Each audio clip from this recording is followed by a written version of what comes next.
सिंहासनगता नित्यं पद्माश्रित करद्वया। शुभदास्तु सदा देवी स्कंदमाता यशस्विनी। माँ दुर्गा जी के 5वें स्वरूप को स्कंद माता के नाम से जाना जाता है और भगवान शिवजी और माता पार्वती के पुत्र भगवान स्कंद कुमार कार्तिकेय नाम से भी जाने जाते हैं। और कुमार कार्तिकेय प्रसिद्ध देवासुर संग्राम में देवताओं के सेनापति बने थे और पुराणों में इन्हें कुमार और शक्तिधर कहकर इनकी महिमा का वर्णन किया गया है।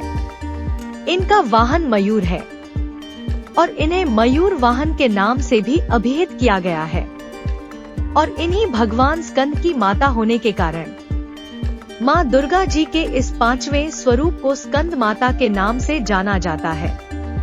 और स्कंद माता की उपासना नवरात्रि पूजा के 5वें दिन की जाती है और इस दिन साधक का मन विशुद्ध चक्र में अवस्थित होता है। स्कंद माता के विग्रह में भगवान स्कंद जी बाल रूप में इनकी गोद में बैठे होते हैं और स्कंद मातृ स्वरूपिणी देवी की 4 भुजाएं हैं।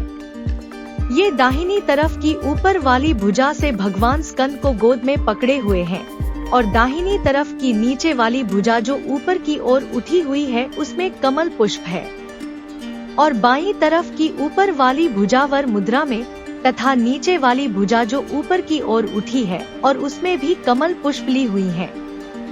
स्कंद माता का वर्ण पूर्णतः शुभ्र है और माता कमल के आसन पर विराजमान रहती है। इसी कारण से इन्हें पद्मासना देवी भी कहा जाता है और इनका वाहन भी सिंह है।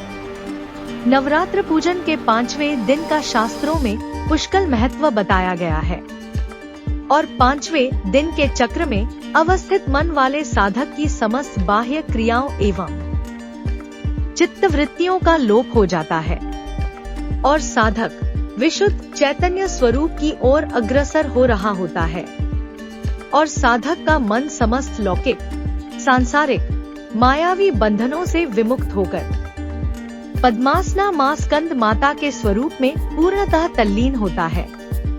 और इस समय साधक को पूर्ण सावधानी के साथ मां स्कंद माता की उपासना की ओर अग्रसर होना चाहिए और साधक को अपनी समस्त ध्यान वृत्तियों को एकाग्र रखते हुए साधना के पथ पर आगे बढ़ना चाहिए। मां स्कंद माता की उपासना से भक्त की समस्त इच्छाएं पूर्ण हो जाती हैं और इस मृत्युलोक में ही उसे परम शांति और सुख का अनुभव होने लगता है और भक्त के लिए मोक्ष का द्वार स्वयमेव सुलभ हो जाता है।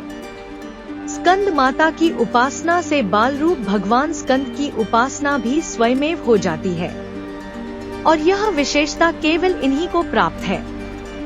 अतः साधक को स्कंद माता की उपासना की ओर विशेष ध्यान देना चाहिए और सूर्य मंडल की अधिष्ठात्री देवी होने के कारण इनका उपासक अलौकिक तेज एवं कांति से संपन्न हो जाता है और एक अलौकिक प्रभा मंडल अदृश्य भाव से सदैव उसके चतुर्दिक परिव्याप्त रहता है और स्कंद माता का यह प्रभा मंडल प्रतिक्षण साधक के योगक्षेम का निर्वहन करता रहता है।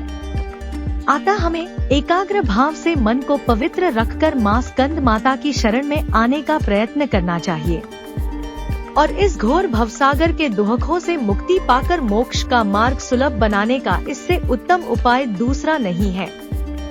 आपको कथा अच्छी लगी तो लाइक शेयर सब्सक्राइब कीजिएगा।